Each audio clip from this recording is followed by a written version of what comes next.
Welcome back everyone. I'm going to quickly show you the pull loop through join method when you're joining motifs and pieces. It's a very basic technique. There's nothing major to it, but I urge you, please, this is just the technique of how to pull the loop through. How you're joining, what sequences, that's all comes out of your pattern. So make sure you read your patterns. Now when you do a pull loop through join, now I've used a contrasting color here so you can see. You see how it's going to overlap from one piece to the other. It's sort of like an over sew thing happening here. And if you're using the same color, it won't even show, but I'm using a contrast color so you can see it. So how do we do it? Very easy. So you're working along la-di-da-di-da and you're pulling through. Take your hook out of the working loop. Now you can, a lot of people work differently. Some work that way, some work that way, some work. I like to work sideways myself, but anyway. You pull your hook out of your loop. You go to your next stitch that you want to join, which for me is here. See my top loops there? You pull that loop through it, however which way you want to do it, doesn't matter. And then you continue to work the next stitch. So I'm coming down to my next stitch and I'm making a double crochet. That's it. Pull the loop out, find your next stitch, there it is, grab the loop, pull it through, oops, without splitting yarn. I'm so good at splitting yarn. There should be a PhD in yarn splitting, I'd win. There you go, and make your next stitch.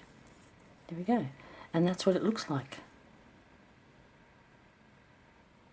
And sometimes, you know, that actually gives you a really nice kind of cottagey feel onto your work if you wanted to leave in contrast colours. But if you're using the same colour, it won't even show. So pull the hook out, find your next loop, your next stitch I should say, pull the loop through and work. So easy and basic, really nothing to it. That was a bit loose, that one, but that's okay. I'll do it again in a minute. Don't leave too much slack in it. Where you've got to be checking your work for tightness is as you complete the next stitch. So make sure there's enough give in it. There it is, so easy. I'll pull it out and I'll do it all again so you can see. So get back to the original stitch right there. And like I said, check your pattern for what they want you to do with it, where, what direction, what order. Find your next stitch, there it is. Grab the loop, pull it through. Now you can pull it, I tend to pull under like that. It just seems to be easier for me. But whatever technique you've got, make your next stitch in the next stitch. Take out the hook, find the next stitch, pull it through, next stitch worked. And just keep going. Really, really simple.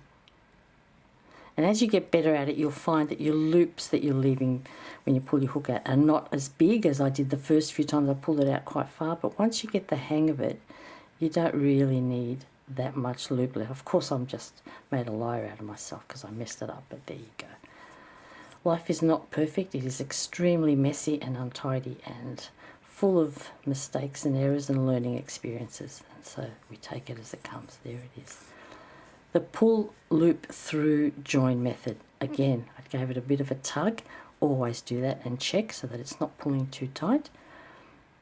I'm not showing you any more than that because that's just the technique, and as I said multiple times already, check your pattern for what exactly they are asking you to do, what sequence, what order, what direction, whatever, and what motifs, because you could be joining hexagons, and we've done this with hexagons and other patterns I have.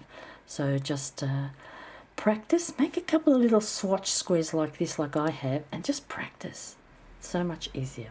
All right, that's it. See you next time. Bye.